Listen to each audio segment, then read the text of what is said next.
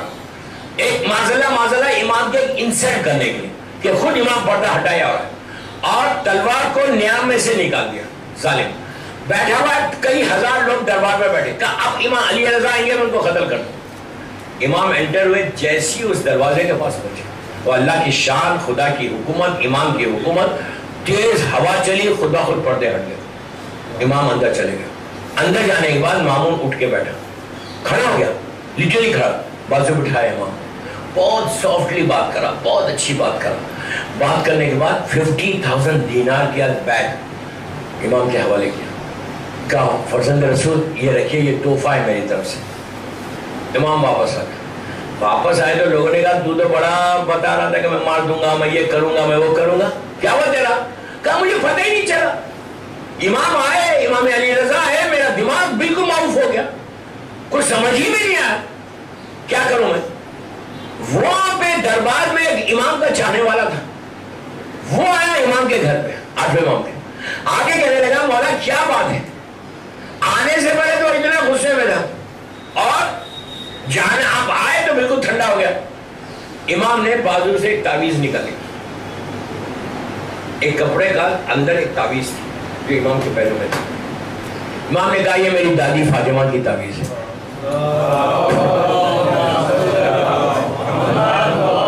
اگر تم سوائے موت کے، امام کا جملہ ہے، سوائے موت کے ہم کو کوئی نقصان نہیں پہنچا سکتا، کوئی نقصان نہیں پہنچا موت کے علاوہ.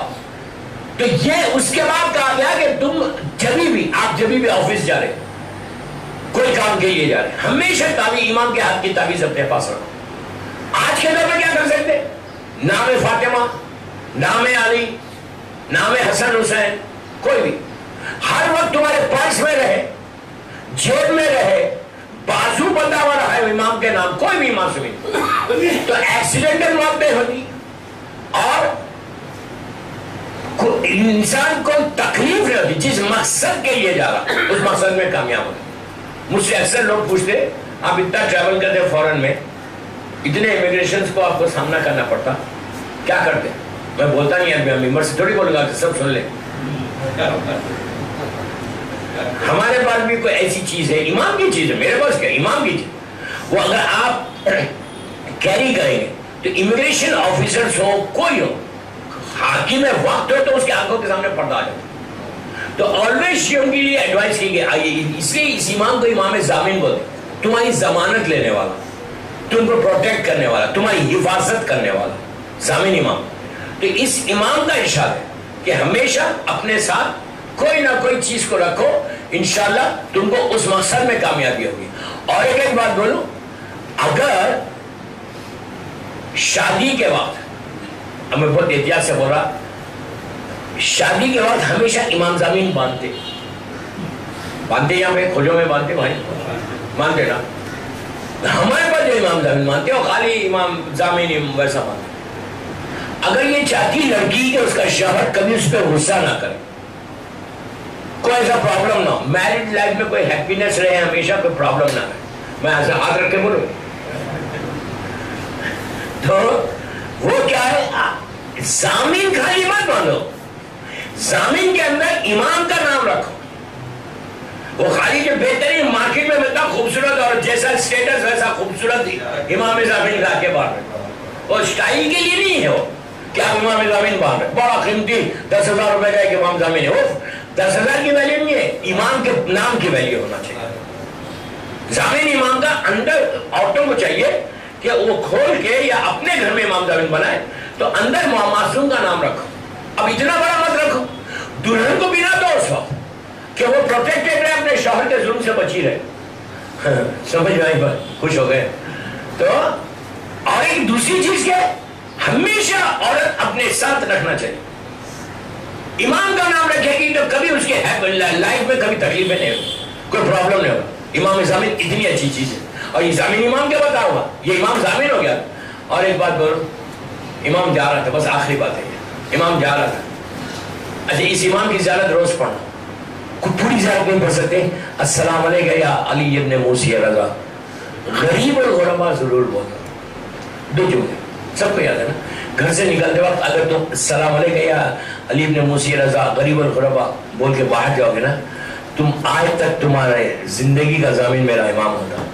یہ ضامن امام ہے. اب آخری ضامن امام کے بعد میں بولوں، امام جا رہے تھے، امام نے دیکھا کہ ایک شخص ہرن کو، ہرن سمجھتے ہو، ڈیر، وہ پکڑ کے لے کے جا رہا تھا اور کھینچ کے لے کے جا رہا. جیسی ہرن نے امام کو دیکھا، 8ویں امام کو، اپنی زبان میں رونے لگی، تڑپنے لگی، پکارنے لگی. دیکھو امام کس کس کے ضامن ہیں. تو امام نے اس شخص سے کہا جو پکڑا ہوا تھا، تو اس کو چھوڑ دے. وہ امام کو نہیں جانتا. اس نے کہا کیوں چھوڑو؟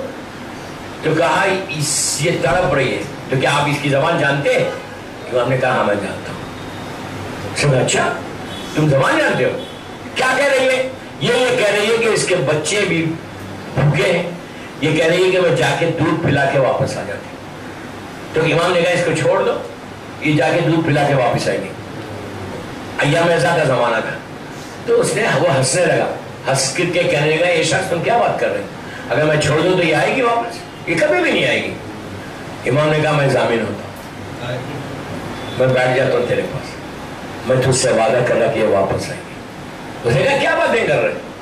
امام نے کہا میں ضامن ہو گیا، میں تجھ سے کہہ رہا کہ میں بیٹھتا ہوں جب تک وہ نہیں آئے. وہ آئے گی، اس کے بچے بھوکے، دیکھو کتنا خیال ہے یار، کہ بچے بھوکے وہ دودھ پلا کے واپس آئے گی. اس نے کہا میں تم کو پکڑ لوں گا اگر وہ نہیں آئے گی. امام نے کہا ٹھیک ہے. ہرن کو چھوڑ. ہرن اس زمانے میں، آج کے زمانے میں بھی اتنا زبردست جانور ہے وہ، تو چلے گئے. آنے میں اس کو دے دوں، ابھی چیخنے لگا. اس نے کہا میں نے کہا تھا تم سے، یہ دور اربعین کا زمانہ تھا ایکچولی. اس نے کہا کہ میں تم سے کہہ رہا تھا کہ وہ واپس نہیں آئے گی. امام نے کہا نہیں آ جائے گی. تو کہا جو وقت بولا تھا آئی نہیں. تھوڑی دیر کے بعد دور سے بھاگتے ہوئے وہ ہرن آ گئی. امام نے اس سے پوچھا کہ تجھے دیر کیوں ہوئی؟ اس نے کہا مولا میں آ رہی تھی دودھ پلا کے، وہاں پہ ایک جگہ مجلس ہو رہی تھی حسین کے چہروں کی، ہماری برادری میں تھا، تو میں ٹھہر گئی پرسے کے لیے. امام رونے لگا. رو کے اس نے اب پوچھا کہ یہ شخص تم ہو کون؟ ہو کون؟ امام نے کہا میں امام علی رضا ہوں. کہا آپ ہیں یہ رضا؟ فوراً امام کے قدموں پہ گرا، ہرن کو بھی چھوڑ دیا. کہا اب میں اس کو ذبح نہیں کر سکتا، میں اس کا شکار نہیں کر سکتا. اور اس کو بھی چھوڑ دیا اور پھر وہ امام کا محب بھی بن گیا. تو آپ نے دیکھا کہ ہر طرف امام کا مجلسوں کے لیے امام کا بڑا خاص جملہ ہے. کثرت سے غریب امام مجلسیں کرتے تھے, کثرت سے. جب کوئی شاعر آتا پوچھتے کہ تم نے کچھ لکھا ہے میرے جد کے لیے, وہ یہ کہتے کہ مولا آپ کے پاس آئے اور لے کے نہ آئے, تو امام ایک مجلس کا اہتمام کرتے. میں ہمیشہ آپ سے ایک بات بولتا کہ مجلس کا اہتمام کرنا, ایک پریپریشن کرنا مجلس کا. ایسا نہیں کہ اڈاپ اس پہ کر رہے, فون پہ بھی بات کر رہے, مجلس میں بیٹھے ہیں اپنے فونز کو بھی چیک کر رہے, اور عورت کھانا بھی بنا رہی اور مجلس نہا چل رہا. ویسے کبھی مجلس 5 منٹ کی مجلس کرو لیکن پراپر طریقے سے مجلس کرو. تو اس نے امام ہمیشہ اہتمام کرتے, پردہ دلواتے, اور خواتین کو سیدانیوں کو بولتے پردے کے پیچھے آؤ, مرد کے اور نیچے خود بیٹھ جاتے. انہی کا تو واقعہ ہمارا کا کہ ذاکر پہلی کرسی پہ بیٹھا تھا اسٹیپ پہ, امام نے کہا اور اوپر جاؤ, اس نے کہا مولا آپ نیچے بیٹھے ہوئے, تو کہا نہیں اور اوپر جاؤ. پلنگی پہ لے کے جا کر بٹھایا ذاکر اور خود نیچے بیٹھے. اس کے بعد امام کا جملہ کہ میرے جد کا ذکر اوپر بیٹھ کے کر. یہ سب بتایا کہ امپورٹنس آف مجلس کیا ہے. تو لوگوں نے کہا کہ مولا آپ اتنے مجلسیں کرتے ہیں, ایام ایسا بھی نہیں ہے, جب موقع ملا مجلس کرتے. تو اس پہ امام نے کہا تھا کہ تم نے غدیر کو بھلا دیا, غدیر کو بھلا دیا, ہم کربلا کو بھلانے نہیں دیں گے. یہ امام کا جملہ ہے. تو میرے دوستوں, مولا ہم سب کو سارے معصومین کی, 13 معصومین کی زیارت نصیب ہو اور معصومین ہم سے راضی ہو جائیں. بس میں نے اس امام کی شہادت کی 2-3 تاریخیں, 3 ڈیٹس ہیں. بس آخری بات یہ, امام کی ایک ڈیٹ یہ ہے جو سب کانٹیننٹ میں مانی جاتی ہے, وہ 17 سفر ہے. 17 سفر, 17 سفر 40 سے 3 دن پہلے ہمارے سب کانٹیننٹ انڈیا پاکستان میں 17 سفر مانی جاتی. اور امام رضا کے روضے میں, مشہد مقدس میں اگر آپ جائیں گے تو 29 سفر ہے وہاں پہ, 29 سفر ہے وہاں پہ. کہاں پہ؟ مشہد مقدس میں. وہاں پہ 17 سفر ڈیٹ نہیں ہے. ان کی شہادت, امام کی شہادت کے 3 تاریخ ہیں. ایک 17 سفر ہے سب کانٹیننٹ میں, 29 سفر ہے مشہد مقدس میں. اور پورا عرب 23 ذیقعدہ ماہ تک, 23 ذیقعدہ, 11th month of lunar calendar کا 23 ذیقعدہ. پورے عرب میں کتابوں میں بھی آپ کو 23 ذیقعدہ کی تاریخیں زیادہ ملیں گی. 17 سفر ہے اور 29 سفر. بہرحال تینوں تاریخوں, سفر میں تو چلو سب ہم غم میں رہتے, لیکن 23 ذیقعدہ میرے خیال سے آپ لوگوں کے خوجے بھائیوں کے کیلنڈر میں 23 ذیقعدہ نہیں ہے. چیک کر لو, اس لیے کہ آج سے 4 سال یا 5 سال پہلے تک تو نہیں تھی. اگر آپ چینج ہو گئی ہے تو ویری گڈ.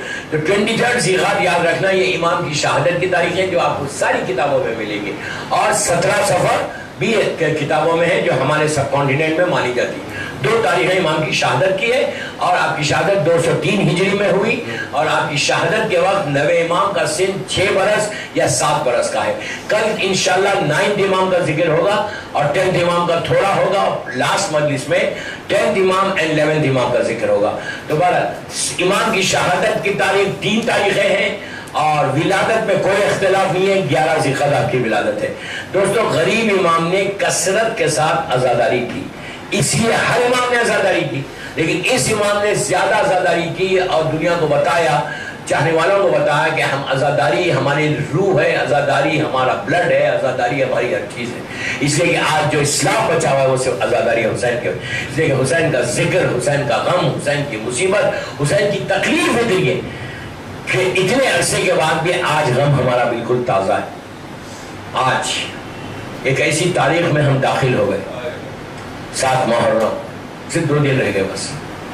اس کے بعد یہ گھر میں علم, یہ آپ کا روز کا آنا, روز اس گھر میں کتنی رونق تھی کہ ایک پرٹیکولر ٹائم کے اوپر سب جمع ہو رہے تھے. ایک برکت تھی کہ حسین کا ذکر ہے, حسین کا ذکر. دوستو, 7 محرم ایک چیز سے مشہور ہے, 2 چیزوں سے. ایک حسین کی پیاس, ایک کربلا کے دولہے کا ذکر, اس قاسم کا ذکر ہوتا ہے, حسن کے یتیم کا ذکر.